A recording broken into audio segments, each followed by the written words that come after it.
Hello friends, knowledge fact channel में आप सभी लोगों का स्वागत है। आज हम बात करने वाले हैं डीमार्ट एवेन्यू सुपर मार्ट्स के बारे में। कंपनी इस्टेब्लिश हुई थी 2002 में। कंपनी के मेन प्रमोटर्स है राधा कृष्ण दमानी, जो कि एक टाइम पे ब्रोकर हुआ करते थे, जिन्होंने ये कंपनी स्टार्ट की है। From broker to own businessman, इनकी सक्सेस स्टोरी बहुत अमेजिंग है।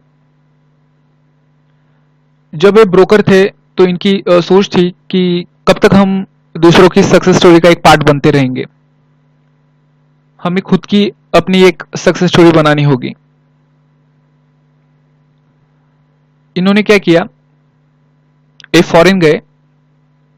इन्होंने वहां पे जो मार्केट चेन थी वो वहां पे उन्होंने प्रॉपर स्टडी कर लिया है उसको, और यहाँ पे आके उन्होंने जो मार्केट से पैसे कमाए थे वो इन्वेस्ट कर दिए इस बिजनेस में। उन्होंने स्टार्टिंग में प्रॉपर्टी लेंड करी थी और उससे स्टार्ट किया था बिजनेस उन्होंने। तो स्टार्टिंग में उन्होंने जो किराना स्टोर्स रहते हैं उनसे डिस्काउंट्स पे उनसे थोड़ा डिस्काउंट पे चीजें बेचना स्टार्ट किया था। तो क्या हुआ था, इंडियन मेंटेलिटी तो आपको पता है, डिस्काउंट मिल रहा है तो कस्टमर्स आ रहे थे, बढ़ रहे थे कस्टमर्स। जैसे कस्टमर्स बढ़ रहे थे वैसे कैश फ्लो बढ़ रहा था। जैसे कस्टमर बढ़ रहे थे तो प्रोडक्ट्स और ऑर्डर करने पड़े थे डीमार्ट्स को कंपनी से, और जैसे कि ऑर्डर्स कंपनी से ज्यादा बढ़ गए थे तो उसके ऊपर डिस्काउंट भी बहुत ज्यादा मिलता था डीमार्ट को। 1 किलो का भाव और 1000 किलो का भाव डिफरेंट रहता है, तो डीमार्ट को उसके ऊपर डिस्काउंट भी बहुत ज्यादा मिलता था, और उसके बाद ये और डिस्काउंट पे यहाँ पे चीजें सेल ऑफ करते थे। तो कस्टमर देखते थे, अरे वाह, इतना बोनस, इतना डिस्काउंट, तो वो लोग और कस्टमर्स बढ़ने लगे डीमार्ट के। उसके साथ कैश फ्लो भी बढ़ने लगा। तो जब कैश फ्लो बढ़ने लगा, कंपनी के पास अच्छा खासा कैश जनरेट होने लगा, जब इनके रिजर्व्स बढ़ने लगे, तो इन्होंने क्या स्टार्ट किया, इन्होंने जो प्रॉपर्टीज है वो लैंड की वजह अभी बाय करना स्टार्ट कर दिया, खुद की प्रॉपर्टीज। आज इंडिया में 234 स्टोर्स है डीमार्ट के, और उसमें से 11 स्टेट्स के अंदर, और उसमें से around 58, maximum 58 stores are in Maharashtra. तो इनकी सक्सेस स्टोरी देखोगे तो बहुत अमेजिंग है, from broker to successful businessman. और सबसे बड़ी बात, मतलब अगर इनका एजुकेशन आप देखोगे तो यकीन नहीं करोगे, ये बीकॉम से है, 11th ड्रॉप आउट है कॉलेज से। गूगल पे जाके सर्च कर लेना राधा कृष्ण दमानी का education profile. 11th pass out है, वो भी कहां से, बीकॉम से। तो इससे एक चीज हमें पता चलती है कि मार्केट में आपको कुछ सक्सेसफुल बनने के लिए, कुछ लोग ऐसा मानते हैं कि अगर हमारे पास सर पैसा नहीं है, हमारे पास नॉलेज नहीं है, हम लोग मार्केट से अच्छा खासा कैश नहीं जनरेट कर सकते। This is one of the best example for those people. Market में पैसा कमाने के लिए fundamental technical is okay, but when you know the market, when you can read the market, when you understand the markets, जब आपको market को read करना आ गया ना, और along with this fundamental and technicals, operator या फिर कोई भी आपको कुछ नहीं बिगाड़ सकता, याद रखना। और जो अपने राकेश झुनझुनवाला है, जो कि सीए है, चार्टर्ड अकाउंटेंट, वो खुद, उन्होंने इंटरव्यू में एक कहा है कि उनसे पूछा गया था कि आपके आइडियल कौन है, उन्होंने बताया था राधा कृष्ण दमानी। राधा कृष्ण दमानी खुद उनके आइडियल है। तो इससे एक चीज सीखने वाली है कि अगर आपकी सोच बहुत मैटर करती है जिंदगी में सक्सेसफुल बनने के लिए।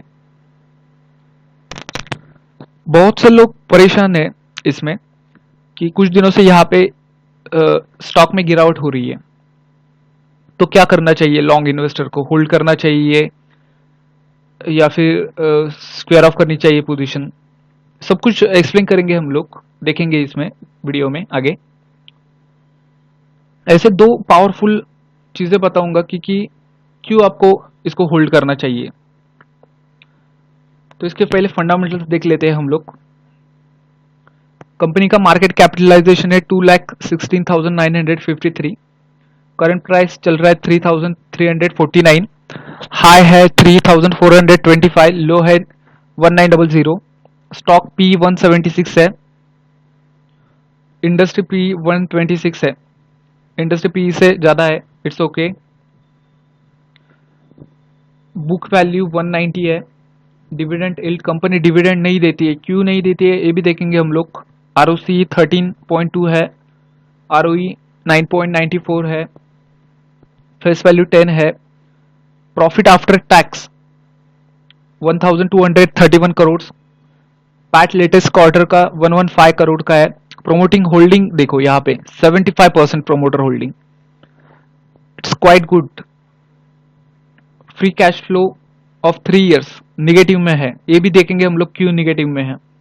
Return over 3 months 14.7, return over 6 months 22%, profit growth 15.7%, sales growth 9.94%। Pledge एक भी शेयर्स नहीं किया गया है। डेप्थ 296 करोड़ का है विच इज नेग्लिजिबल। डेप्ट टू इक्विटी रेशियो 0.02 है। Price to book value 17.6। ROE देखोगे 3 साल का, return on equity 13.6, return over 1 year 68.3%।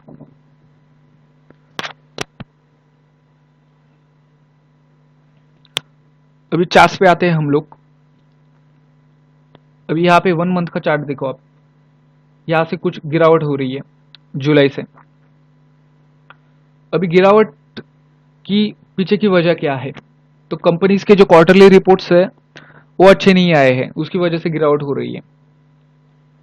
लेकिन कंपनी के क्वार्टरली रिजल्ट्स खराब इसलिए आएंगे है क्योंकि सभी लोग को पता है अभी सेकेंड वेव के कारण गवर्नमेंट ने बहुत से रेस्ट्रिक्शन लगा दिए थे। उसकी वजह से सैटरडे संडे डीमार्ट्स ऑफ रहता था और टाइमिंग पे भी बहुत सारा रेस्ट्रिक्शंस था।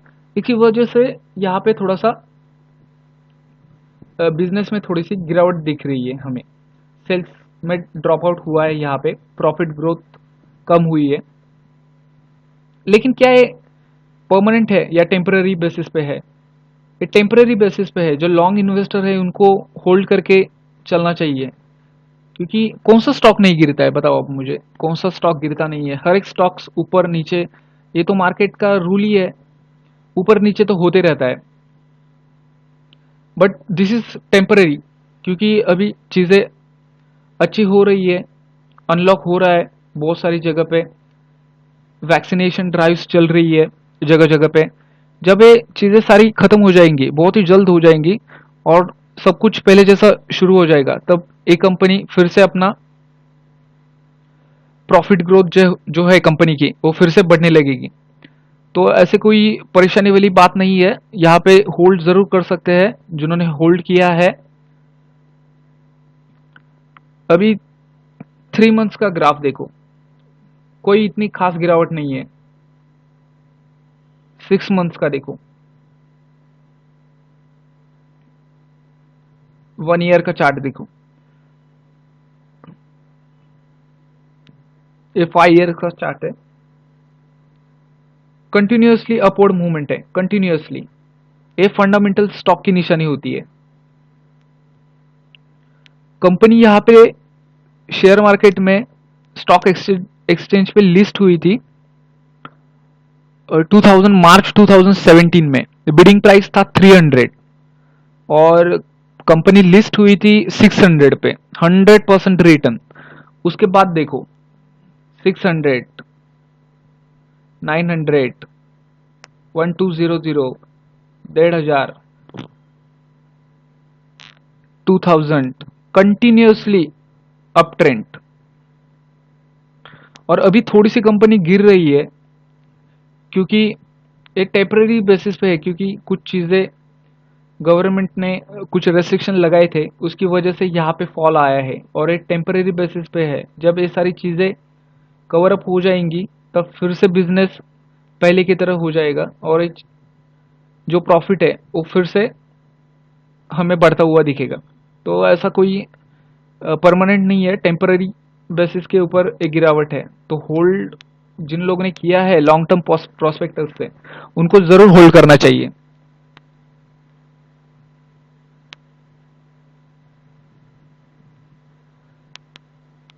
रिटेल इंडस्ट्री में लीडिंग कंपनी है, सबसे ज्यादा मार्केट कैपिटलाइजेशन वाली कंपनी है। करंट रेशियो देखोगे तो 3.70 है, विच इज वेरी गुड। डेब्ट टू इक्विटी रेशियो देखो 0.02, बहुत अच्छा है। आरओसी 13.15। बाकी कंपनियों के साथ अगर आप कंपेयर करोगे तो सबसे ज्यादा ROC return on capital employed DMart का ही है। फ्री कैश फ्लो माइनस में है फिलहाल, ये भी देखेंगे हम लोग क्यों माइनस में है। Inventory turnover ratio 9.99। बाकी पीयर्स कंपनीज का देखो और इसका देखो, सबसे बढ़िया सबसे ज्यादा इन्वेंट्री टर्नओवर रेशो है। रिजर्व्स कंपनी के देखो सबसे बढ़िया है। इक्विटी कैपिटल देखो 647.77। प्रोमोटर होल्डिंग देखो, सबसे ज्यादा प्रोमोटर होल्डिंग 75%। प्लेज एक भी शेयर्स नहीं किया है। Price to earning ratio 176.26। Industry P 125 चल रहा है। डिविडेंड यील्ड, कंपनी डिविडेंड नहीं देती है।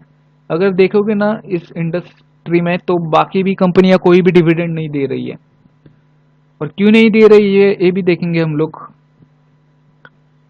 अभी यहाँ पे आते हैं हम लोग क्वार्टरली रिजल्ट्स के ऊपर। तो सेल्स देखो सितंबर 2018 में 4873 से जून 2021 5032 कंटिन्यूसली इंक्रीज हो रहे हैं। अभी हम लोग को देखना है मार्च 2021 का, देखो सेल्स 7303 और जून का सीधा 5032। बहुत ज्यादा गिरावट हुई है सेल्स में, और उसके कारण प्रॉफिट में भी हम लोग को गिरावट देखने मिलेगी। जैसे कि मैंने कहा है एक टेम्पररी बेसिस के लिए है ये गिरावट, क्योंकि गवर्नमेंट में रेस्ट्रिक्शन लगाया है। आप लोग सोच के देखो, अगर कोई कंपनी 7 दिन लगातार वर्किंग है तो ऑब्वियसली उसका प्रॉफिट ज्यादा ही रहेगा, और उसके ऊपर कोई रेस्ट्रिक्शन लग जाते हैं, सैटरडे संडे ऑफ, और हर रोज भी बहुत सारे रेस्ट्रिक्शन लगेंगे टाइम के ऊपर, पर्टिकुलर टाइम में ओपन क्लोज होना चाहिए, तो आप सोच सकते हो ऑब्वियसली उस कंपनी के सेल्स और प्रॉफिट में गिरावट होगी। बट जब ये सारी चीजें कवर अप हो जाएंगी, अभी थर्ड वेव आएगा या नहीं आएगा पता नहीं, और आएगा तो थोड़ी सी गिरावट और देखने मिल सकती है हमें इसमें, लेकिन ये टेम्परेरी बेसिस के ऊपर है। जब वैक्सीनेशन सब पूरा हो जाएगा कवर अप इंडिया में, सारी चीजें फिर से अनलॉक होने लगेंगी, तो ये भी कंपनी अपना प्रॉफिट फिर से बढ़ने वाला है। इस कंपनी के sales, profit, top line growth, bottom line growth सब लाइन पे आने वाला है।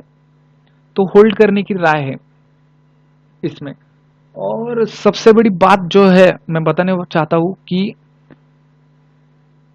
डीमार्ट आने वाले टाइम में निफ्टी 50 का पार्ट बनेगा, जरूर बनेगा, 100% बनेगा, क्योंकि जो रिक्वायरमेंट होती है निफ्टी 50 में का पार्ट बनने के लिए, वो सारी रिक्वायरमेंट्स यहाँ पे फुलफिल है। सिर्फ एक फुलफिल नहीं है, एफएनओ में ये स्टॉक शामिल नहीं है, बहुत ही जल्द शामिल हो जाएगा ये, और जिस दिन ये हो गया तो इसका निफ्टी 50 में आना तय है।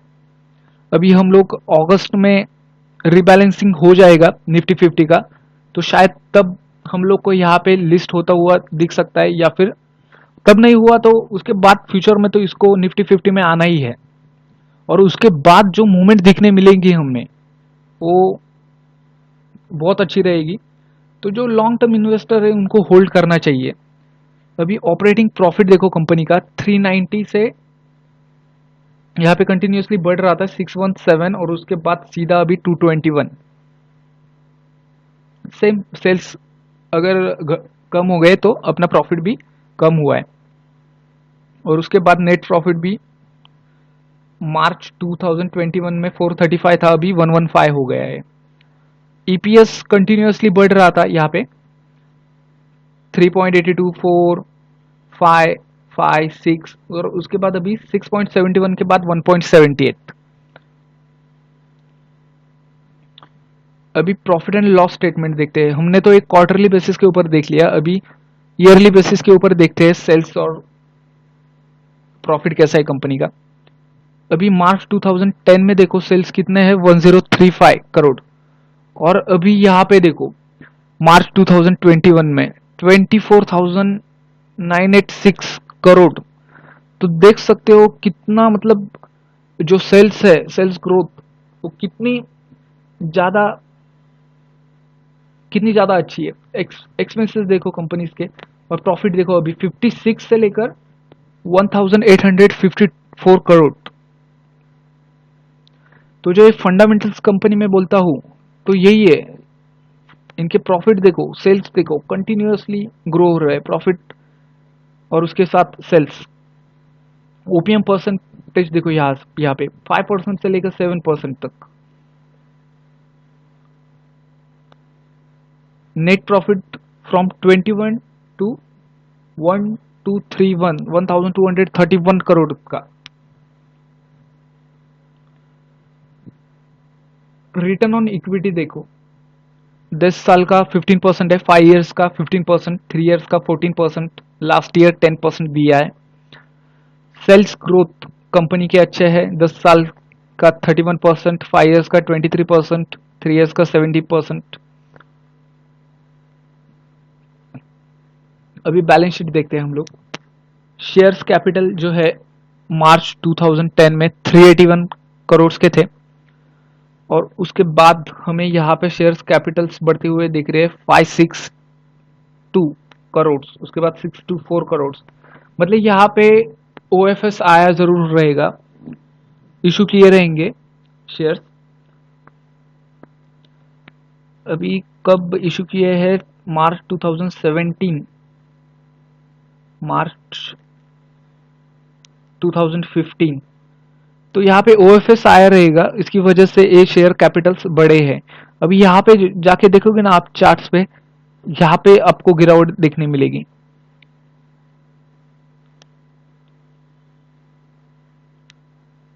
वन ईयर का चार्ट ओपन करता हूं मैं।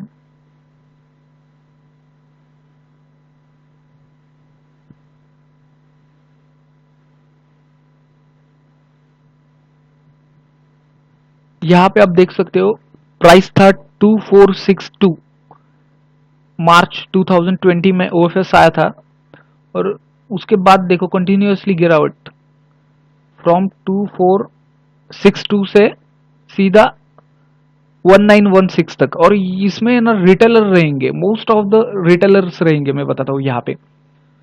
क्योंकि गिरावट हो गई, देखेंगे शेयर्स नीचे गिरा है तो एग्जिट हो जाएंगे, बट वजह पता नहीं है, उनको पता नहीं रहेगी वजह कि क्यों गिरावट हो रही है। अभी ओएफएस आया मतलब प्रमोटर्स ने अपने सेल्स बेचे रहेंगे, क्योंकि अभी सेबी ने बोल दिया है कि 75% होल्डिंग रहना चाहिए प्रमोटर का सिर्फ। तो डीमार्ट के ज़्यादा थे पहले प्रोमोटर होल्डिंग, तो उनको 75% करना मैंडेटरी था, तो उन्होंने ओएफएस लाया था और उसकी वजह से उन्होंने अपने शेयर्स बेच दिए। तो क्या हुआ, सप्लाई बढ़ गया मार्केट में और डिमांड इज लेस और द सेम। तो जैसे सप्लाई बढ़ा, डिमांड इज लेस और सेम, तो प्राइसेस आर गोइंग डाउन, और उसके बाद रिटेलर्स लोग ने भी दम तोड़ दिया यहाँ पे और एग्जिट हो गए। और उसके बाद देखो अभी 1916 के बाद 2239, और मार्केट अभी बढ़ते बढ़ते हाईएस्ट पॉइंट पे खड़ा है 3300।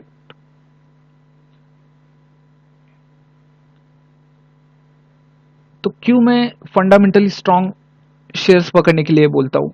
क्या फंडामेंटली स्ट्रांग शेयर्स मार्केट में अगर कुछ ऐसे क्राइसिस आता है तो गिरते नहीं है? गिरते हैं। मार्केट में जब न्यूज आती है, जब कोई बड़ा ये रहता है, तो ये भी शेयर्स गिरते हैं फंडामेंटली स्ट्रांग। बट ये जब रिकवरी का टाइम रहता है तब ये रिकवर भी उतनी स्पीड से करते हैं, और जो स्मॉल स्टॉक रहते हैं वो फंस जाते हैं, क्योंकि वो रिकवर कर नहीं पाते हैं, उनके पास उतना कैपेबिलिटीज नहीं रहता है। अभी ये फंडामेंटली स्ट्रांग शेयर्स है, ये ऐसे चीज़ों को झेल सकते हैं। तो फंडामेंटली स्ट्रांग शेयर्स को पकड़ना बहुत ज़रूरी है।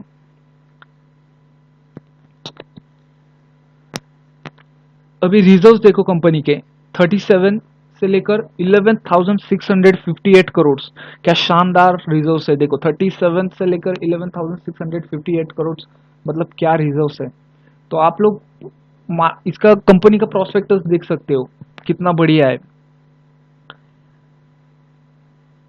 फिक्स एसेट्स देखो कंपनी के 504 से 6721 है, विच आर क्वाइट गुड्स। मतलब कंपनी अपने फिक्स एसेट बढ़ा रही है। जैसे कि मैंने पहले ही कहा था कि कंपनी डिमांड खुद की प्रॉपर्टी परचेस कर रहा है, तो ऑब्वियसली उसके फिक्स एसेट्स भी बढ़ेंगे। कंपनी के ऊपर डेप्थ नहीं है, बिल्कुल नहीं है, नेग्लिजिबल है, मतलब बोल सकते हो डेप्थ। और जो प्रॉपर्टी है, जो इनके रिजर्व्स है, जैसे कि हम लोग ने बोला था कि कंपनी डिविडेंड नहीं देती है, अभी इनका पूरा ध्यान प्रॉपर्टी बाय करने में, परचेस में है। जो भी रिजर्व्स है उससे वो प्रॉपर्टी परचेस कर रहे हैं, तो रेंट का भी कोई चक्कर नहीं है, डेप्थ भी नहीं है कंपनी के पास। और जब ये सब चीज़ें रहती है ना, तो कंपनी आउटस्टैंडिंगली परफॉर्म कर सकती है। और जब जिस कंपनी के ऊपर बहुत सारा डेप्थ है, वो बहुत प्रेशर से काम करना पड़ता है कंपनी को, क्योंकि बहुत सारी चीज़ें रहती है, रिटर्न आने चाहिए, अच्छी सेल्स ग्रोथ होना चाहिए, प्रॉफिट जनरेट होना चाहिए, नहीं होगा तो फिर रिटर्न कैसे करेंगे, डेप्थ कैसे चुकाएंगे, तो बहुत सारी चीज़ें रहती है। और जो डेप्थ फ्री कंपनी रहती है, इंडिपेंडेंट डिसीजन ले सकते हो। तो ये सब चीज़ें है इस कंपनी में। टोटल असेट्स देखोगे 679 से 13,646 करोड़ के है अभी। अभी कैश फ्लो स्टेटमेंट देखते हैं हम लोग। Cash from operating activities 1385 crore का है अभी लेटेस्ट मार्च 2021 का। और मार्च 2010 का देखो आप, कैश फ्रॉम ऑपरेटिंग एक्टिविटी 34 से लेकर 1385। तो इससे पता चलता है कंपनी कितनी कैपेबल है।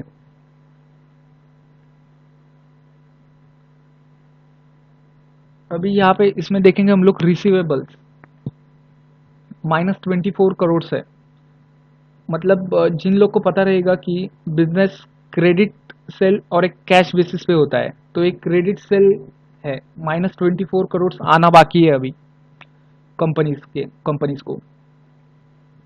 इन्वेंट्री अमाउंट देखोगे 258 करोड़ का इन्वेंट्री पड़ा हुआ है, वो तो रहेगा ही।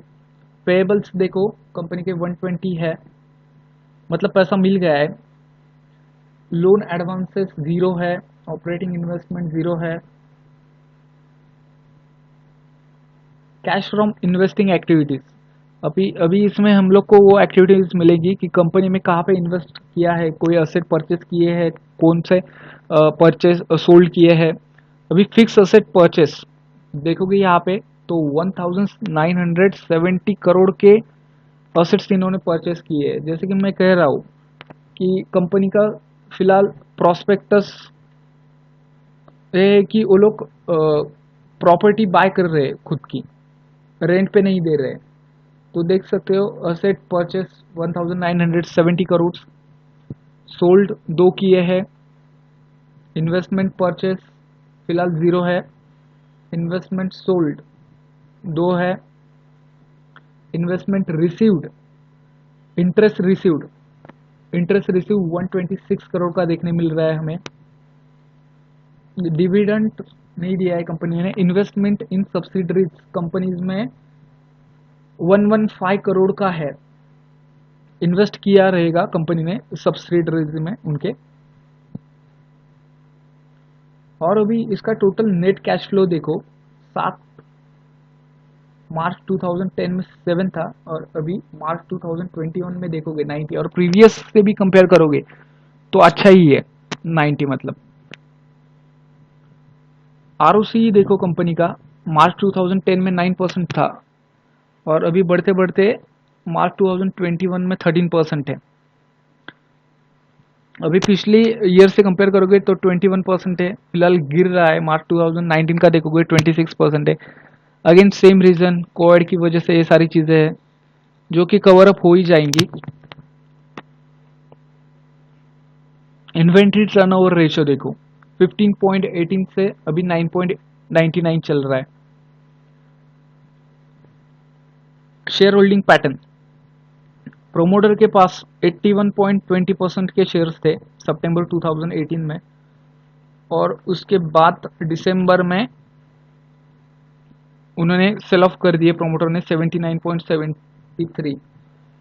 और इस समय पे जैसे लोगों को पता चला कि प्रोमोटर्स अपने शेयर्स बेच रहे हैं, बहुत सारे रिटेलर इन्वेस्टर यहाँ से एग्जिट कर गए, क्योंकि उनको पता ही नहीं था कि क्यों कर रहे हैं। सेबी ने रूल बताया था कि 75% तक ही प्रोमोटर की होल्डिंग होनी चाहिए, इसकी वजह से ही गिरावट आ रही थी। तो बहुत सारे रिटेलर इन्वेस्टर यहाँ से चले गए, और यहाँ पे अभी उन्होंने कम करते करते 75% इन्होंने प्रोमोटर्स होल्डिंग मेंटेन की है। एफआई की होल्डिंग हम लोग देखेंगे 5.49% से अभी ये अपना स्टेक बढ़ा रहे, इसमें 10.04। डीआई में भी अपनी होल्डिंग्स बढ़ाई है फ्रॉम 3 टू नाउ 6.71%। तो एफआई ने यहाँ पे मार्च 2021 में 10.17 थी, इन्होंने कम की, और डीआई ने यहाँ पे 6.71 से बढ़ाई है, और पब्लिक की है 8.26% फिलहाल। तो कहने का मतलब यही था कि कंपनी फंडामेंटली स्ट्रांग है, कंपनी फंडामेंटली बहुत स्ट्रांग है। तो जिन लोगों ने भी होल्ड किया है, बिल्कुल होल्ड कर सकते हो, कोई परेशानी वाली बात नहीं है। ये जो भी चीज़ें रहेंगी अभी शायद नेक्स्ट वाला क्वार्टर तक और थोड़ी गिरावट देखने मिल सकती है, पर जैसे ये चीज़ें कवर अप हो जाएंगी तब उसके बाद, और जैसे ही ये रिबैलेंसिंग जब होता है निफ्टी का, और ये अगर उसमें उसका पार्ट बन जाता है तो बहुत ज़्यादा मोमेंटम आने वाला है इसमें। तो ये बात याद रखिए, फंडामेंटली बहुत स्ट्रांग कंपनी है, होल्ड कर सकते हो।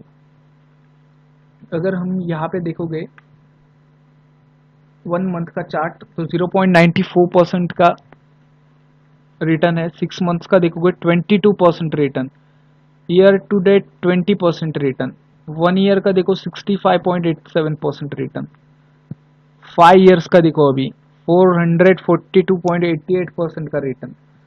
तो अभी 2017 में ही कंपनी लिस्ट हुई है, अभी तो बहुत बड़ी,